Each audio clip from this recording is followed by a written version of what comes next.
Anaïs, j'espère que vous allez bien. Donc je voulais vous faire cette vidéo pour vous parler du rendez-vous de la sage-femme qui avait lieu le 21 décembre à 10h30.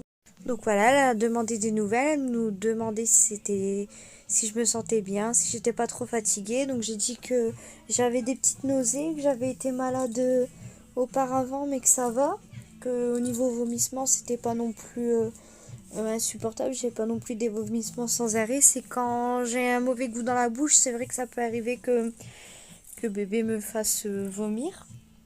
Donc on a fait le point, ensuite on avait fait le point sur les prochains rendez-vous. Et du coup je la revois le 4 janvier. Donc oui, je fais un petit peu cette vidéo tardivement parce que j'ai avec les fêtes de Noël et tout, d'ailleurs joyeux Noël en retard. Mon compagnon avait mis des statuts sur Instagram parce que je pouvais pas le faire avant car avec les fêtes et tout, ça s'enchaîne. Demain c'est mon anniversaire. Donc voilà, c'était embêtant. Donc je me suis dit allez, on va la faire quand même. Donc j'étais à 18 semaines et d'après j'étais à 4 jours d'après son calcul parce que sur les papiers, ils disent que je devrais accoucher le 27 mai parce que, soi-disant, que bébé a été conçu le 27 août au lieu du 30 août. Mais nous, on sait très bien que c'était le 30 août. Donc là, j'avais une petite tension artérielle. Donc j'avais une tension à 10,5 sur 6. Donc elle a marqué va bien. Donc CFU 0, métaux 0, CU 0. Elle avait dit utérus souple. Donc elle était étonnée, mais je disais que je sentais déjà ce qu'on appelle les premiers coups de bébé. Et en fait, au moment où elle a écouté le cœur, on a rigolé parce qu'elle s'est aperçue que bébé commençait déjà à jouer avec elle. C'est qu'elle n'arrivait pas à prendre justement le cœur du bébé parce que bébé poussait son appareil. En fait, il voulait pas qu'on écoute son cœur, donc elle a joué un cache-cache avec. Et au moment où on a écouté le cœur, il avait un battement de cœur par minute à 146-148. Le cœur, aucun souci, avec un rythme régulier. Quand ils appellent ça un cœur qui va bien, ils disent qu'on entend comme le bruit du galop sur son vieux appareil. Elle a dit que bébé était bien remonté, qu'il était au niveau de ma cicatrice. Au lieu qu'il soit en bas du ventre, il était monté au niveau du milieu du ventre. Elle a dit à ce stade, c'est comme il faut. Il y a des petits termes qui sont notés, je vous lis ce qui est noté, mais je peux pas trop vous dire. Donc là, je vois BDC, donc ça, à mon avis, c'est battement de cœur. C'était marqué plus, battement cardiaque, à mon avis. MO, je sais pas ce que c'est, je crois que c'est mouvement, quelque chose comme ça, plus. Donc j'ai fait également, vous savez, un test échantillon d'urine. Donc où il faut que je fasse pipi et qu'on trempe une bandelette. Donc à chaque fois, elle dit que j'ai 0 sucre, 0 albuminurie et 0 leucocytes, donc 0 bactéries, pas d'infection urinaire.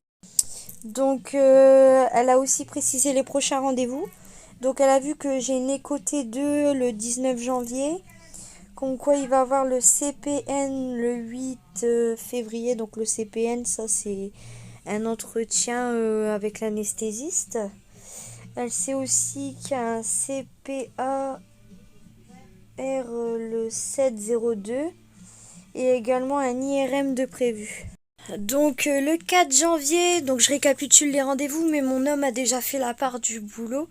Donc le 4 janvier, la sage-femme revient faire un point sur la santé du bébé pour le battement cardiaque du bébé, etc. Vérifier que tout va bien. Le 19 janvier, le 14 janvier, j'ai ma 3e dose pour être tranquille concernant le Covid. Le 19 janvier, j'ai mon écho T2 pour vérifier s'il n'y a pas de malformation, que bébé se porte bien. Au mois de février, j'ai rendez-vous à l'anesthésiste.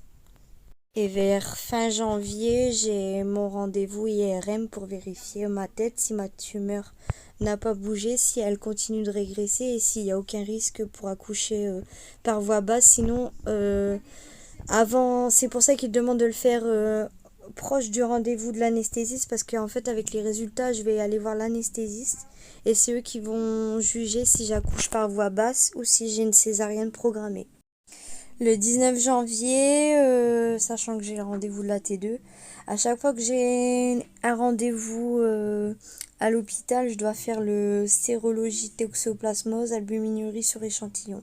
Donc avant les fêtes de Noël, la sage-femme elle m'avait conseillé d'aller chercher mon produit phosphorescent pour l'IRM qui a lieu fin janvier pour être sûr que j'ai pas de sale tour avant l'IRM. Donc j'ai déjà comment dire, j'ai déjà le papier, enfin j'ai déjà avec l'ordonnance pardon, j'ai déjà le produit.